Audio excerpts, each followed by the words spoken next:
And taking a moment to give gratitude to yourself for taking part in our practice this evening. And slowly opening your eyes if they're closed.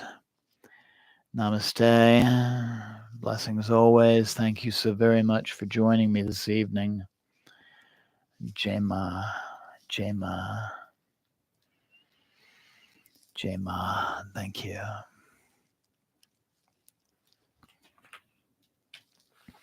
So, as always, I would recommend taking a moment for just some quiet contemplation before resuming the day or the evening's activities. And just take a moment to just notice how you feel from having done this practice, having done the mantra. Maybe this is one you want to incorporate into your regular practice. I look forward to you joining me Friday when we'll honor Mahakali with a puja and satsang. And I look forward to you joining me Tuesday when we honor more of the Kali and Kolkata connection with poems from Ramprasad. And again, I thank you for everybody who is joining live. That would include Larch. You're mentioning the Great Dismal Swamp. Actually, swampy areas, wetlands are wonderful places to do meditation because in a swamp, in a marsh, it's very easy to see both life and death together. And of course, meditating anywhere in nature is very powerful as well. But I want to also thank anybody who'll be watching the recording of this broadcast later. Blessings always. Jai Mata Di. Jai Mata Di. Jai Mata Di. Thank you once again. And good night. Jai Ma.